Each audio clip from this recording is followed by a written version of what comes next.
Welcome, everyone. Good to see all of your faces and scrolling through to make sure I can catch a glimpse of each square. It's a lovely practice just to go through and look at all of the faces and make sure you look at each square. Not just a general glance, but to actually look.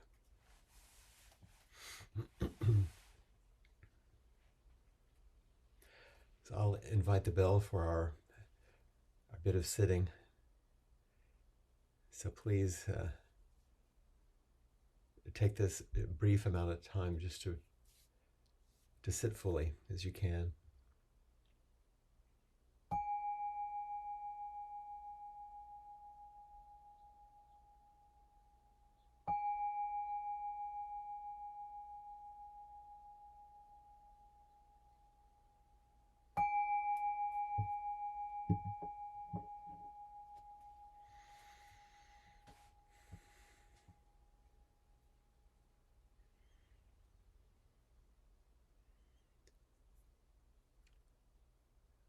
Even in these very brief times of sitting, just 5 minutes, it's always worth offering yourself the most essential kind of zazen instruction every time,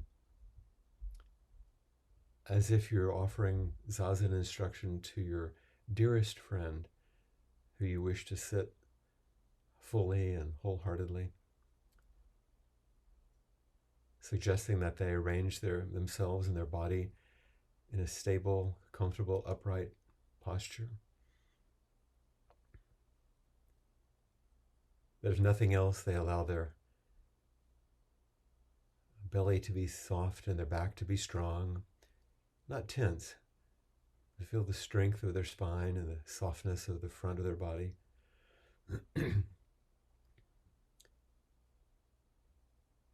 Just breathing.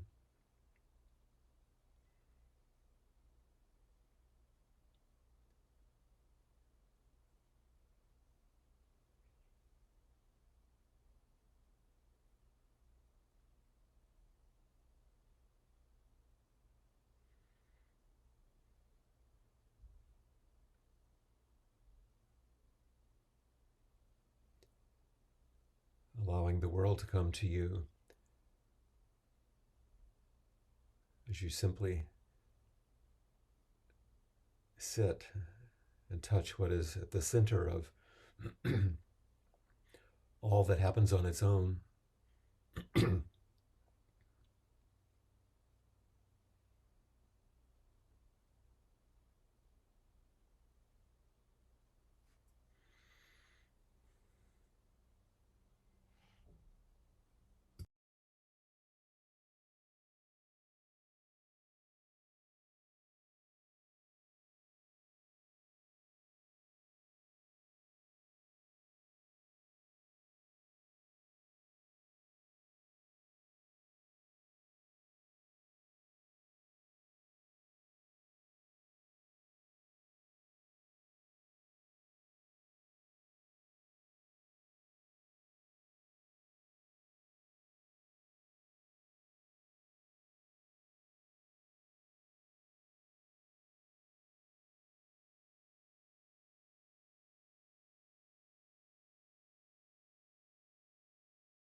Just before I ring the bell, you might notice,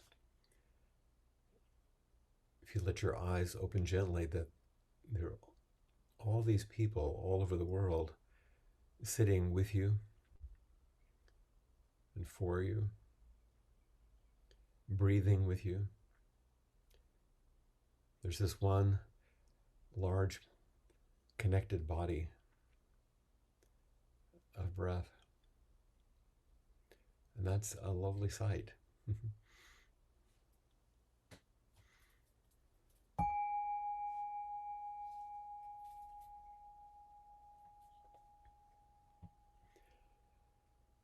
Vast is the robe of liberation, a formless field of benefaction.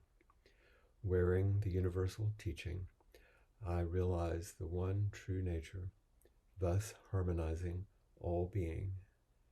Vast is the robe of liberation, a formless field of benefaction. Wearing the universal teaching, I realize the one true nature, thus harmonizing all being. Vast is the robe of liberation, a formless field of benefaction. Wearing the universal teaching, I realize the one true nature, thus harmonizing all being.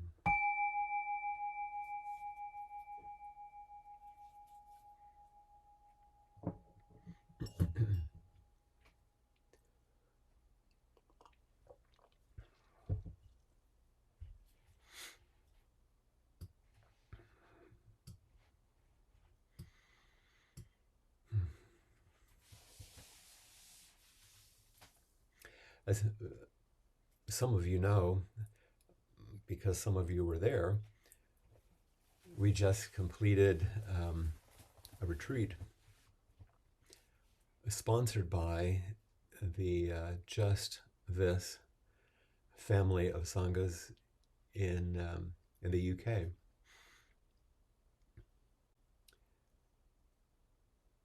And I want to, as I often do, share just a bit an inquiry from the previous retreat. It's a nice way to bridge. I like weaving together in this way. But I wanted to say a couple of things before I'm offered a sample, because it speaks to a larger question about inquiry. Every time we meet in inquiry, basically we're asking the same question, which is, why do we practice?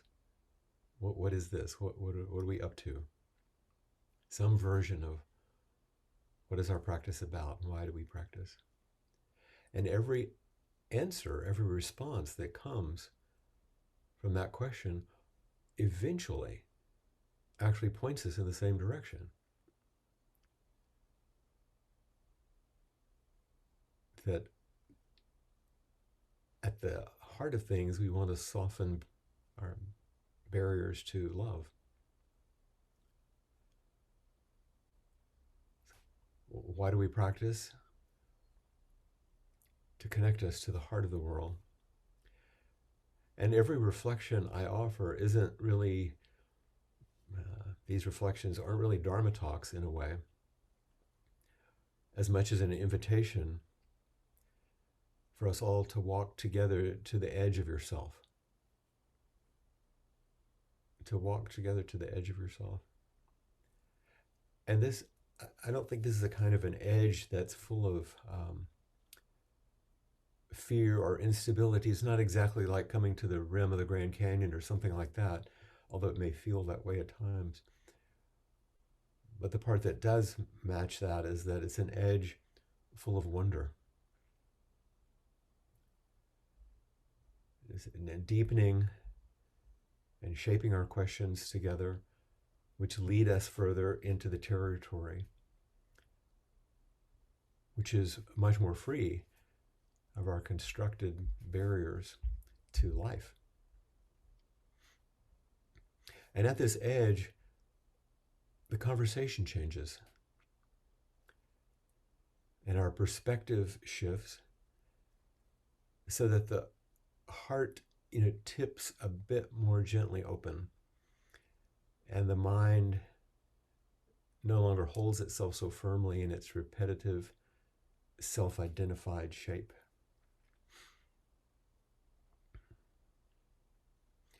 And in these small invitations in the beginning, I always hope to offer an invitation, really, to peek beyond the usual surfaces on which we live in order to discover that there is another world, but not the way we think of it.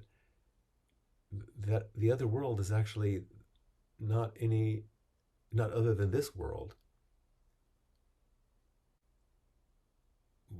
but we live in such a way that we don't actually fully appreciate or live in this world.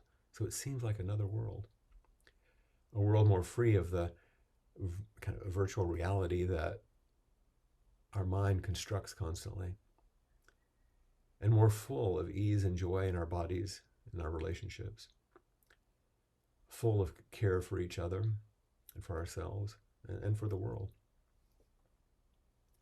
So I just wanted to say a little about, kind of remind us what the primary question is: why do we practice, and what are we doing?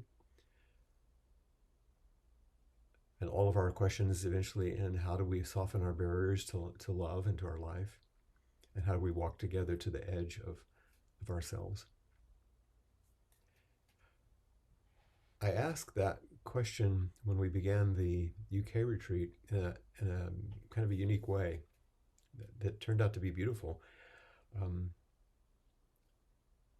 I asked that each day when I gave a Dharma talk, that one of the other senior students, in this case, all of whom who had been head student, would the next day begin the Dharma talk with a small talk of their own, reflecting on what I had taught the day before. And then I would give the next talk, and someone else would do a reflection the next day. So it was a lovely conversation, and it invited some of the senior folks to teach a bit and offer their heart.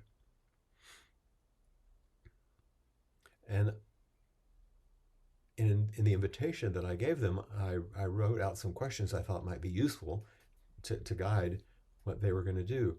And then I realized, after Trudy had given her response, that these were actually useful questions for inquiry in general. So I'll just repeat them. I'm not going to spend a lot of time with it, but I asked Josh and Catherine and Trudy to all give responses to my talks over the 4 days, and to Josh to lead us off the first day. And I said I was interested in a few things primarily. Number one, if the entire group had not heard the Dharma talk from the previous day, what would you want them to know or understand about that talk? If someone missed something really important or essential, what would you want them to know? Secondly, this isn't just this. I didn't want people to give a summary, but what really mattered if people had missed it. And secondly, what was aroused in you when you listened? How was the Dharma stirred? Or what aspect of the teachings highlighted something from your own practice experience? What practice edge did you meet? How did you walk to your edge of yourself? And thirdly, what was called up in you, and what are you calling forward in the participants if you speak? Now, these are a little more complex invitations or questions for people who are doing some teaching, but basically it said, if you care about your buddies, what do you want them not to miss? And how do you invite them by sharing what opens in you? And what are you hoping for them most deeply? These are good questions for our inquiry, and what it's like to step forward, really, when you raise your hand or when I call on you. In a way, this was my calling on the students, because after I gave a talk, they had just the 24 hours to prepare what they were going to say, instead of their usual fretting for weeks over giving a Dharma talk. They had to respond rather quickly. So they got a small taste of that. The theme of the retreat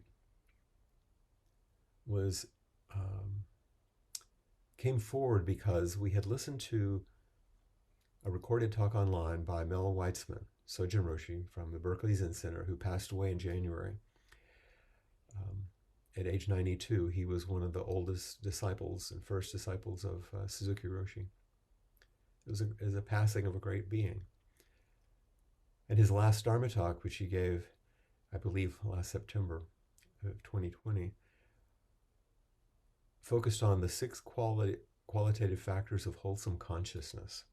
It's an old part of the Abhidharma. An interesting thing to speak about, as you know that you likely have months to live. And he offered a koan too that he spoke about. I'm not going to go into all of these teachings because I want to go to the heart of them, but the six qualities, so you know, are tranquility, or maybe you would say serenity. These are six qualities of wholesome consciousness. Tranquility or serenity, agility, which is kind of an energy, a lightness of body and mind, pliancy or flexibility, workability, which is a kind of a way of speaking about the middle way, where things are not too tight and not too loose, in the space of workability. Number 5 was proficiency, this inspiration and aspiration to do well.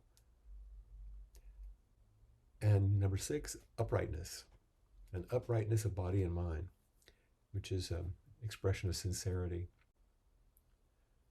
These are qualities of wholesome consciousness: tranquility, agility, pliancy, workability, proficiency, uprightness. And all of these things shine through. You see them all the time. When we meet at inquiry, when things open, they're qualities that you find in this territory that we walk together in as we walk to the edge of ourselves. And you can see them in a person's life, in the way they take care of things, in the way they treat themselves and other people. So I want to give you a small taste, not only of some of what the students were offering, but something even deeper than that, a full expression of what it means to walk to the edge of yourself, where the conversation changes. And in wonder, you can step through to this other world, which is just this world seen differently. And so I'm going to actually play just a little more than 2.5 minutes. That's all. From the audio of Josh's first talk, he led off an introduction. And I think you'll get a feeling, not only for some of what we experienced in the retreat, but some of what it was like to experience these teachings. I could equally play segments from Trudy and Catherine's talks, but this one goes to the heart of what we're talking about today. So let me cue that up for you.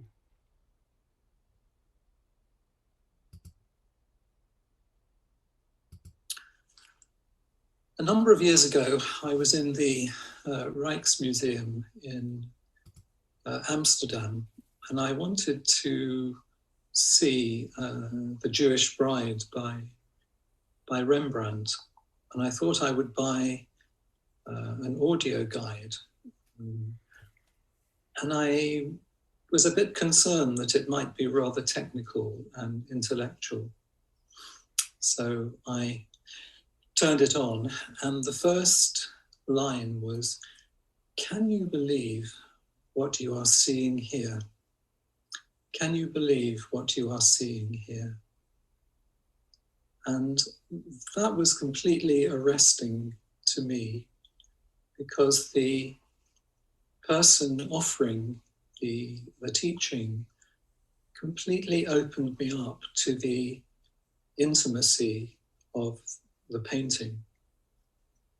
And I'm sure that from time to time in your life, you have that feeling, that question, Can you believe what you are seeing here?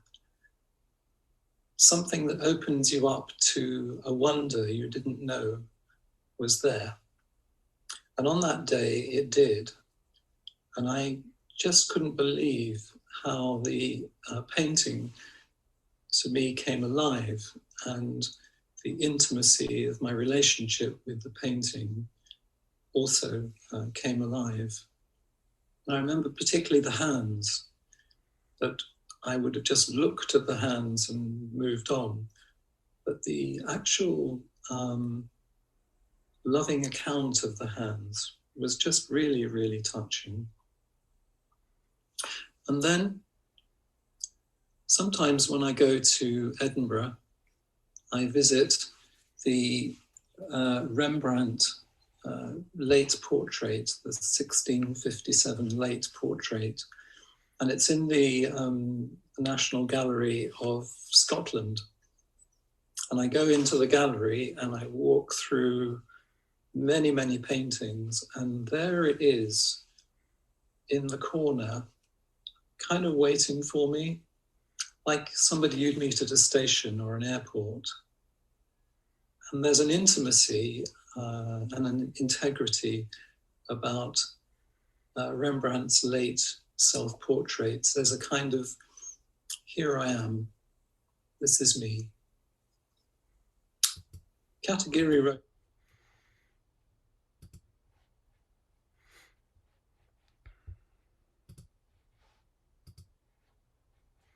Excuse me for a moment. I might take that away.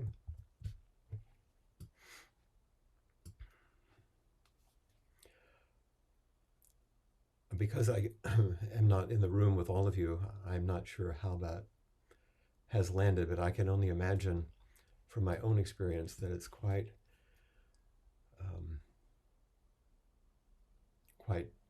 potent. It does for me, Josh's words do for me what he said the paintings did for him. Even just that line, can you believe what you are seeing here? What was unexpected and arresting, being open to the intimacy of the moment through the painting.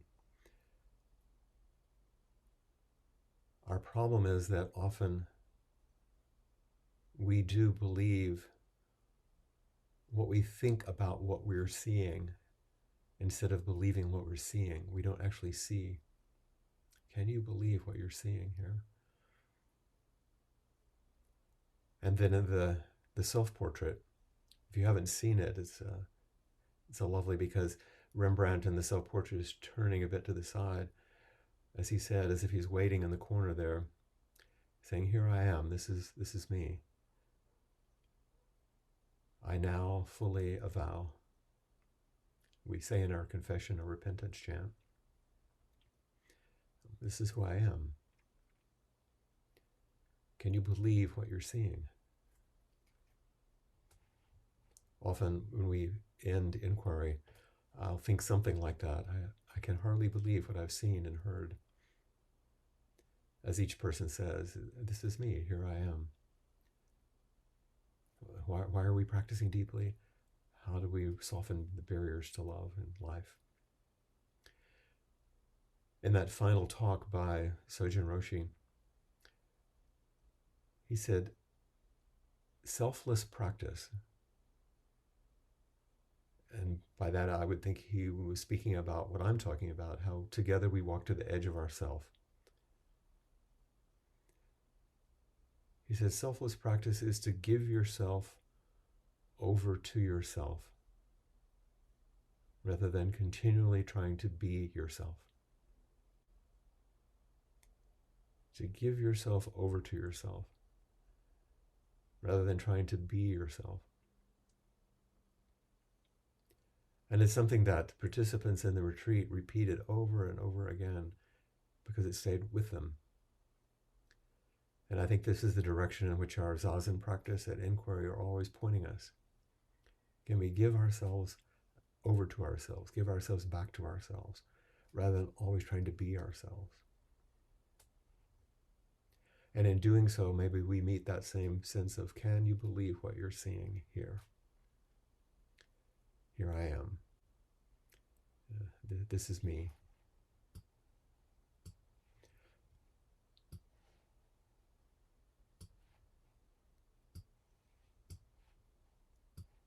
So I want to just offer a time now where we can continue this practice together.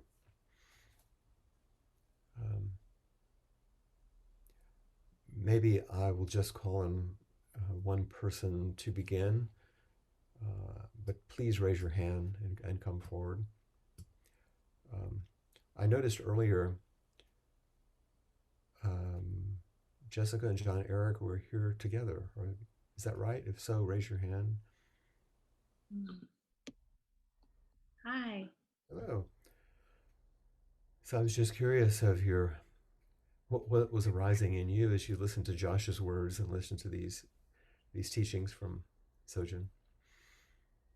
Yes, I had a beautiful experience this morning, right after my workout, where I felt, and I think that this is largely because practicing Hakomi, and just that orientation of seeing everyone as an inspiration.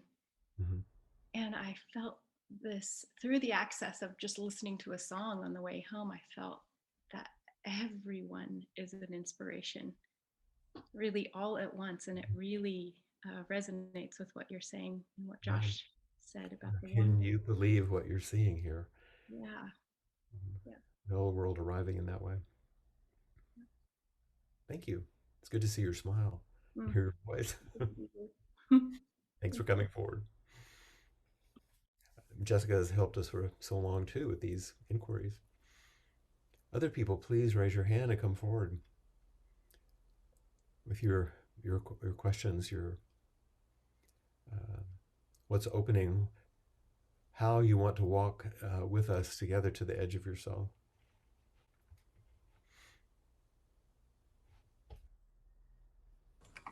You're muted, Rose. There you go. Thank you. Hi, Flint. Can you believe what you're seeing? So today when we were sitting, well, before we were sitting, I was again looking at everybody's name, and now I've seen a lot of the faces more because of the UK experience, but just looking at faces and the names, and like the other time that this happened, I thought of the quilt of all of our little rectangles. And then today, I thought of the robe, that the robe is the quilt. Yeah. And maybe there's nobody in the robe, but with a robe, with all this quilt. That's so the actuality of it, isn't it? Yeah, it really felt that way. And then the idea, sometimes the rectangles move around, which is nice too, because sometimes you're next to this person or next to that person. And the other thing that was happening while we were sitting was that the thought, get out of the way, came to me. Mm-hmm. And then the next thought was, when you get out of the way, it's not scary. Mm-hmm. It's not a bad thing. A bad thing isn't coming if you get out of the way. And something that happened at the, many things happened with me in the retreat, but an ordinary thing with Josh happened where after the first day, he told us, even when Flint is speaking, you're still in the Zendo, so no coffee and, no drinking and no eating. I go, oh, okay. So that's taken from me. And then I think the next day or the day after, it just, no writing, no writing and no reading. And I go, oh, so my props were taken. And today is in a year of attending inquiries, it's the first day I do not have a notebook and a pen in front of me. Mm-hmm. So again, it was kind of exposing to just be here, just me and the beautiful quilt. So I was going to say, you noted what was, quote, taken away, what was given? Well, what was given was, well, initially was a little insecurity about just the intimacy, you know, and then what was given was exactly that, and Mm-hmm. connection, yeah. That's right. Yeah, the intimacy under the robe. You know, the rakusu that I was wearing during the teachings of the retreat was one that was made for me from Dharma entrustment, and it was made by the Sangha. And all of the small patchwork squares, each one is made from a piece of fabric donated by a person within the Sangha. So it's part of someone's robe, part of someone's sitting cushion, part of someone's napkin from the oryoki. And so it literally is the patchwork robe that the early monks would wear, but it's all part of the Sangha. Now we see it in this way, so I'm glad you mentioned it in that way. Thank you. Another way to think about what you're asking, because it's so important, or commenting on really, is who are we when all of our stories fall away? Exactly. When you're no longer constructing yourself around the narratives, what's there? And you're going to get more about intimacy. Yeah, and thank you. Thank you. Thanks, Flint. Mm-hmm. Hello. Hello. I guess you can hear me, right? Yes, there you are in your artist studio after hearing about these paintings. I know. Well, I just had to say that Josh's reflection on the paintings was just so moving and beautiful. And he just voiced what art gives us, which is generosity. And because each painting is a generous offer. And so that's what I've spent lots of my career doing, is trying to help students and anyone who wants to learn to look. And that the secret is the really deep looking, like you say, to enter another world. And if we just take time to look deeply, which we don't do, like he said, if he would have just walked by and not really studied the details. But when he did, they unfolded the beautiful wonder of the painting and the world. Mm-hmm. And another thing that art can do is it erases the labels or the boundaries that we create, because you know, a lot of people are, I'm sorry, there's construction in my studio, so all these noise goes off.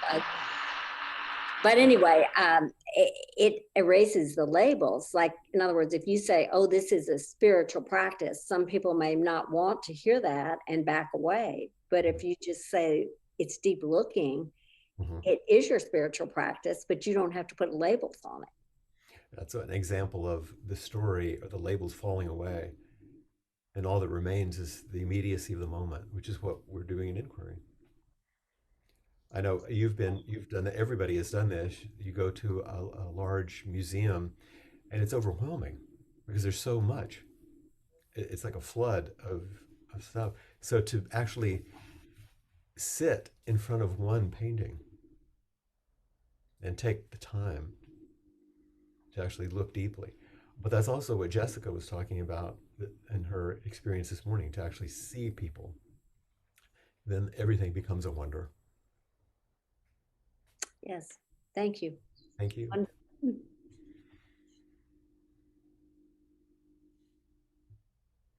Judy next.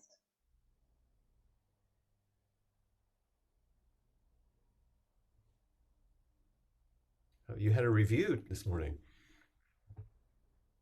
Yeah. A review. Sorry. Oh, you had a review this morning of the retreat that you were just in. Oh, yeah, we did have it. We had a little meeting and a bit of a review. Yeah. Yeah, we've had some really lovely feedback from people. And I gave you a review, something you've already heard. Oh, yeah. It was lovely to hear it again, actually, Josh's words, because when he was actually delivering that talk, I was the tech host, so I wasn't as present as I might otherwise have been. So it was really nice to be able to fully concentrate on it. So having just come from the retreat and having that experience that you get more intensely on retreat that you described as going to your edge or walking to your edge,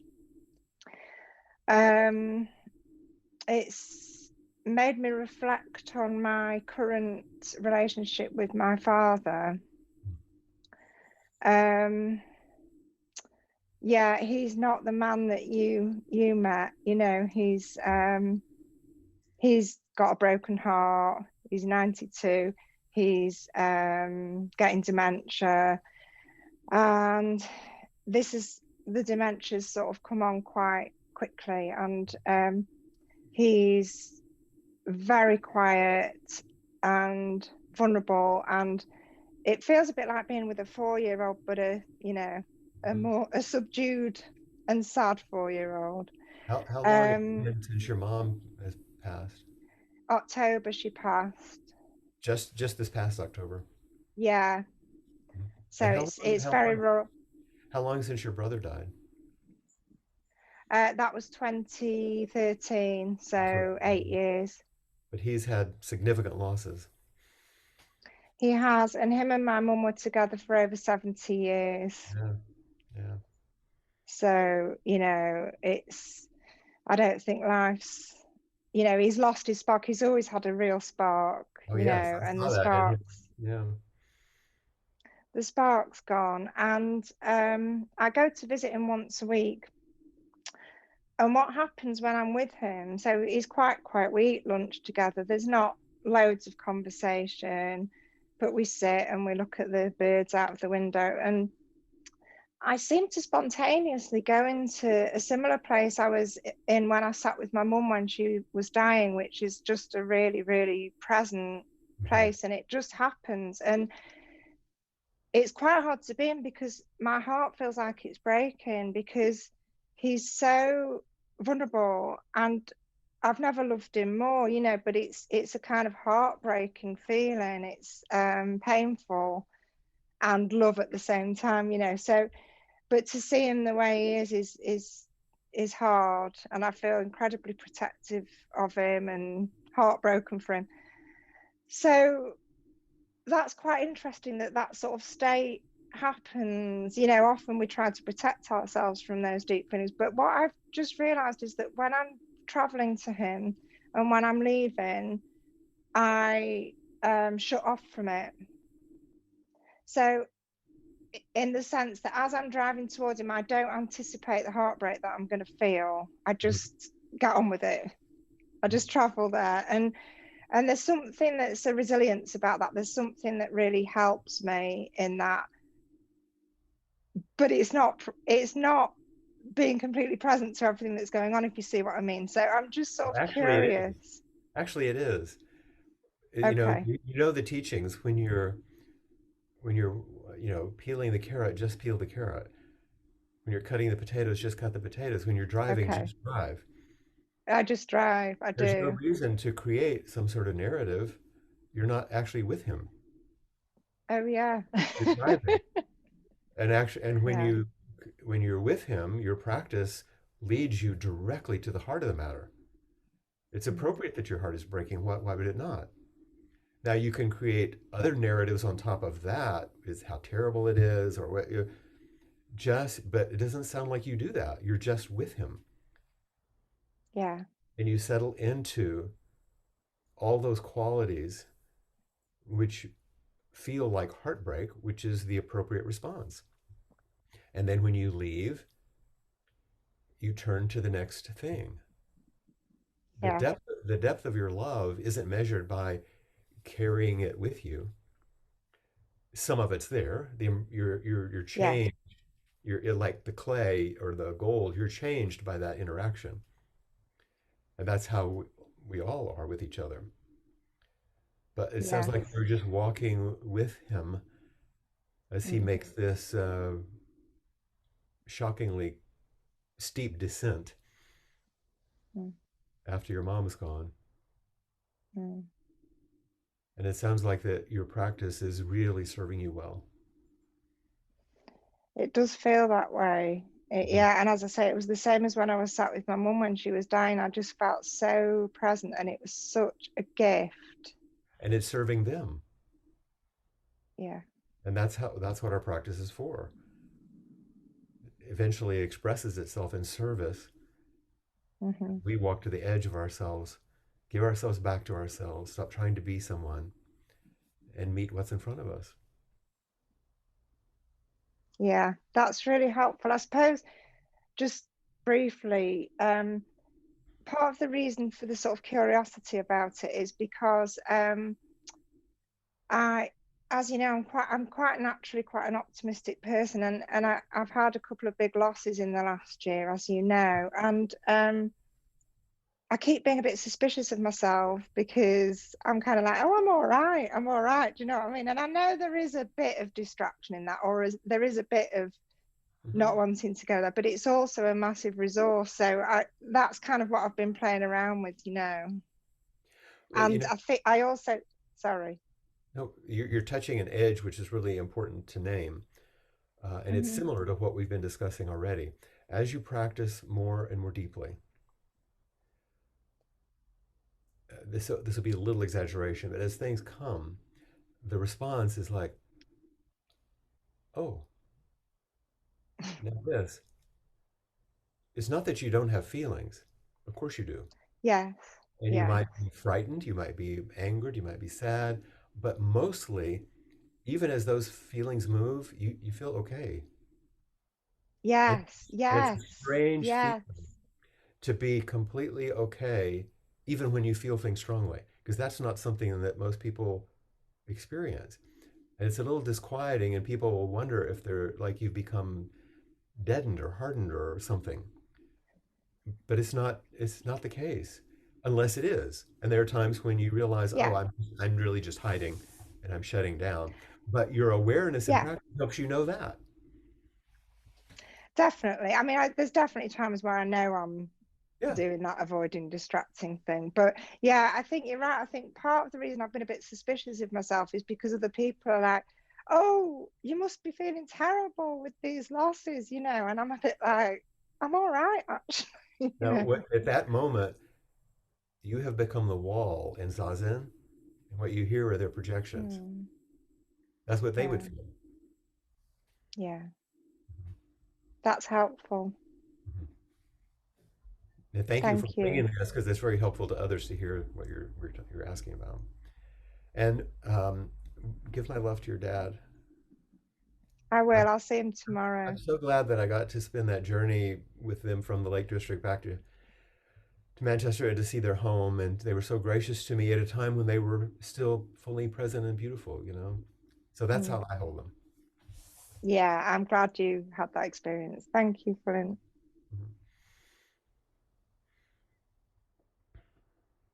Have Ra next.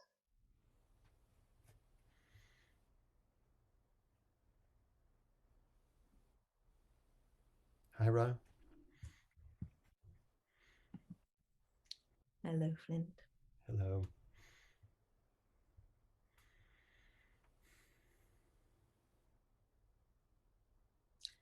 I'm really just coming forward to offer myself. I could feel the pause is really taking the time to look, as we've been talking about, and to be present. Yeah. I was on the retreat, and I feel so grateful for that opportunity, both to you and to everyone else involved. It was a beautiful tapestry. We spoke about a quilt earlier, but I was really inspired by the way things wove together. Yeah. Yeah. Again, what I'm so struck by with this Sangha is the coming together. Yeah. Is the intimacy of supporting one another. Even in this time of relative separation. It's really a marvel, isn't it? It really is. And one of the most striking things was seeing this screen of people sitting together. Yeah. And it's interesting you kind of naming tonight, like coming to our edge, because my experience was that I couldn't believe what I was seeing. Yes. All these people like coming to a kind of pause and sitting there, and it felt like at this edge in the stillness and the quiet together. And it felt like a real marvel. It is in this day and time for people to be together in that way is truly a marvel. Yeah, it really had that quality for me of like still, like in this world still. This is possible. Yeah. I know. And curiously, if you don't mind, I'm going to take a second to share something. This is the painting.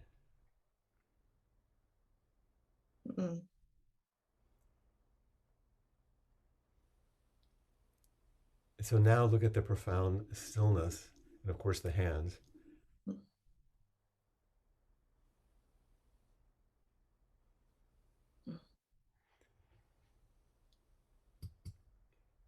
But it does reflect that same feeling, doesn't it? Yeah. Yeah, I even touch myself there when I say it. Yeah. But it's not, it's an artistic representation of what we're doing right now. As we give ourselves back to ourselves instead of trying to be ourselves. Yeah. Yeah. Thank you for your participation in the retreat and also for coming forward today. Oh, thank you so much. Is there anything remaining that you want to say or ask? There was something and I've lost it in this moment. Take a moment. Yeah. Okay.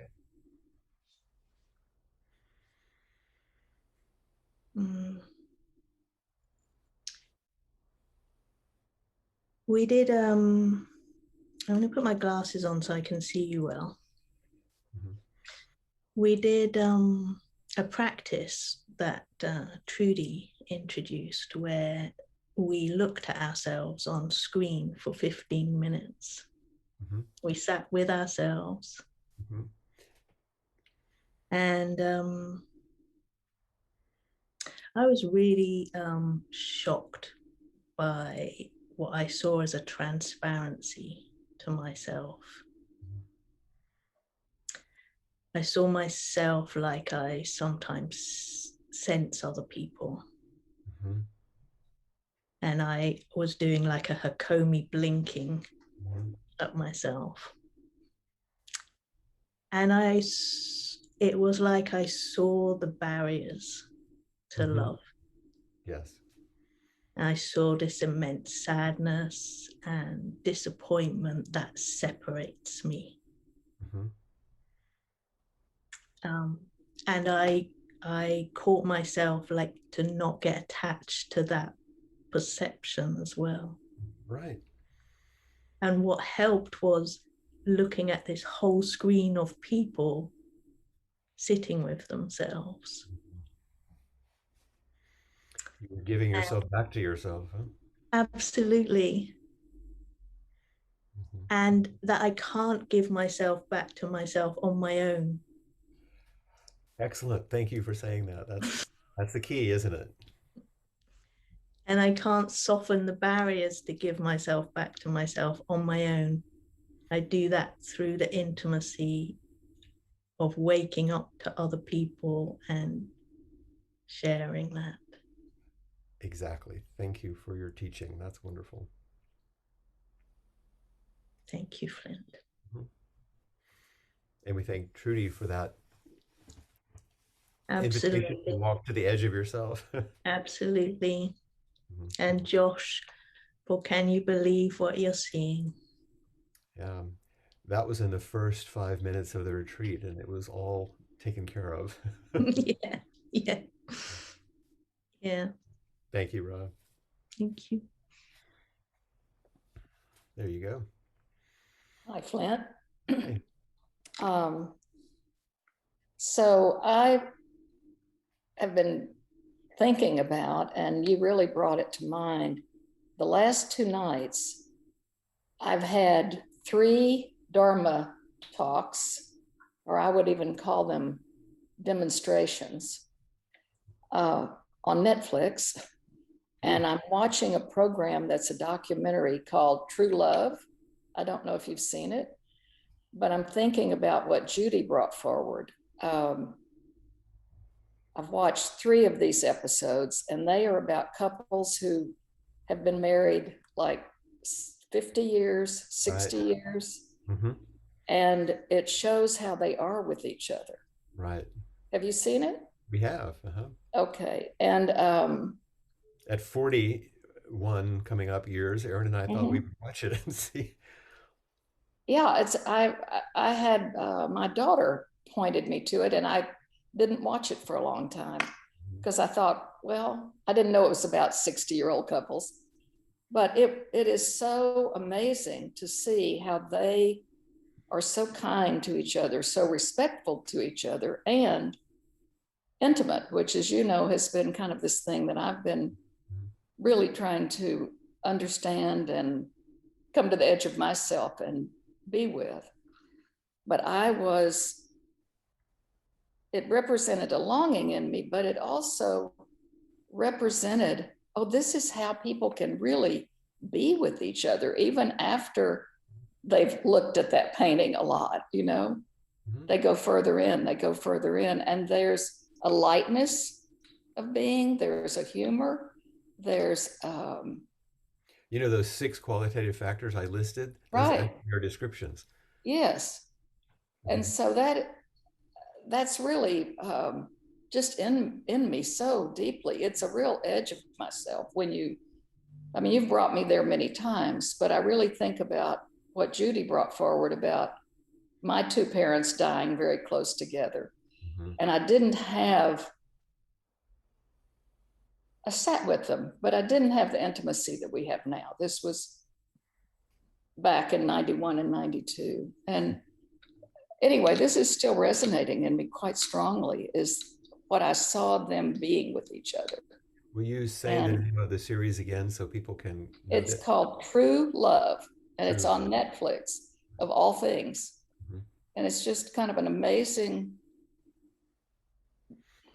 way of looking at couples that still love each other, who work together, who take care of each other in extraordinary but simple ways.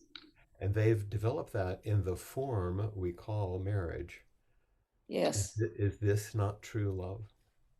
Yes. And they have a sangha around them called community and family. Right. So I just thought, this is what we've been doing at Appamada, and this is such an amazing look into that life and that intimacy. So I wanted to bring that forward. Thank you very much. It's so good to see you. Hi, Mary. Hi, Flint. I didn't think I'd get to come up. I only put my hand up just now. I was very struck by what you said to Judy about being all right, because it is one of the things that's puzzled me while I've been going through bereavement, that I've been all right. Even if you have strong feelings, you're okay. Yes. I've been sad and lonely and all sorts of things, and all right. Yeah. Most people equate all right with not being full of feeling, like they're settled. But there's an all rightness in the midst of the appropriate grief and whatever is moving. Yeah.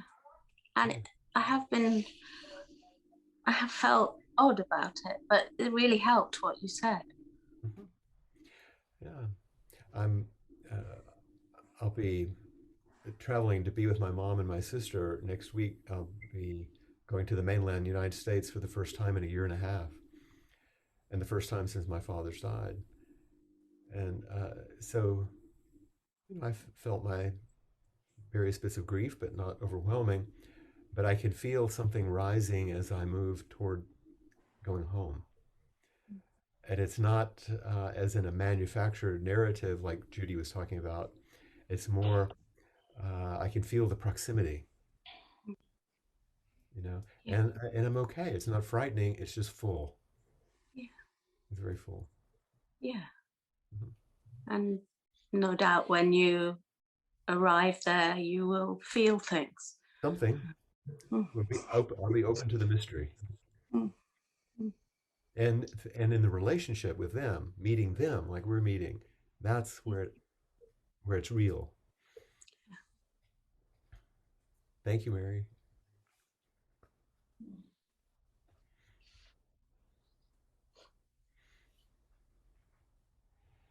Have Jim next. Okay. We have a short time, but hopefully we'll get to connect. Hey, Jim.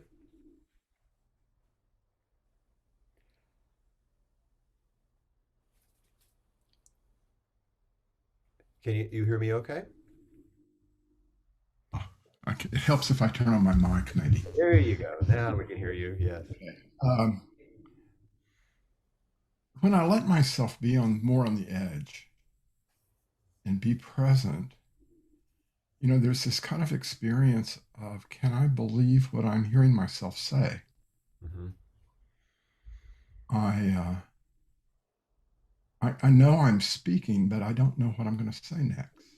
I'm not giving a prepared thing. And sometimes I find myself saying things that I'm kind of like proud of later, but it doesn't seem like me saying them. It's a strange sensation, isn't it? Yeah, it is. It's a place that I want to inhabit more. Yeah, to let yourself get to know yourself in a way that is not quite so self-conscious. And it's amazing how we're so rehearsed. But when there's something more intimate, something a little more spontaneous, we find the one who's been waiting for us in there. It seems like almost. Thank you. That's a nice way to put it. It's curious because here's the portrait.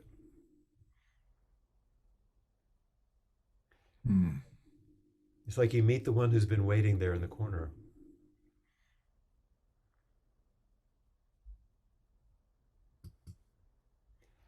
And we find ourselves, what we're talking about, looking on the screen at ourselves, is one of the beauties of Zoom, which is also one of the things that makes people anxious, that they see themselves. We're in a group and you see everybody else, but you show up too. And I think it's useful.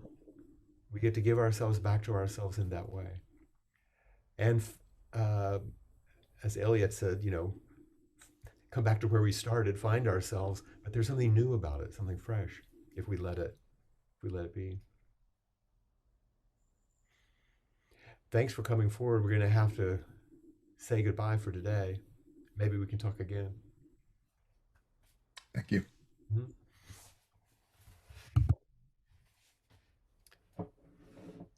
And in the spirit of our the teachings and inquiry today, really listen to the words as you say them. Caught in the self-centered dream, only suffering. Holding to self-centered thoughts, exactly the dream. Each moment, life as it is, the only teacher, being just this moment, compassion's way. Caught in the self-centered dream, only suffering. Holding to self-centered thoughts, exactly the dream. Each moment, life as it is, the only teacher, being just this moment, compassion's way. Caught in the self-centered dream, only suffering. Holding to self-centered thoughts, exactly the dream. Each moment, life as it is, the only teacher, being just this moment, compassion's way.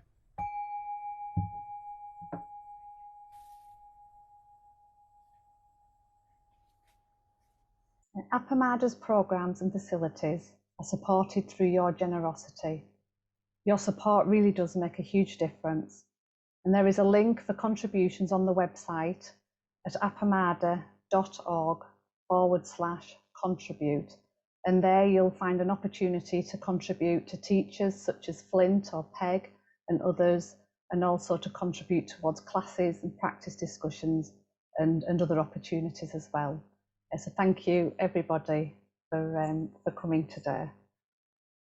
And we now move on to the next part of our evening, which is an opportunity to continue to meet and share about anything that might have come up for you during inquiry, anything else at all, and just to connect and meet. So we'll do that. That's right here on the virtual porch, so you can just stay where you are. And if you'd like to have a 2-minute break to stretch your legs or get a drink, please do. And I'll see you back here. Thank you so much, everybody. And good evening, good morning, and good afternoon.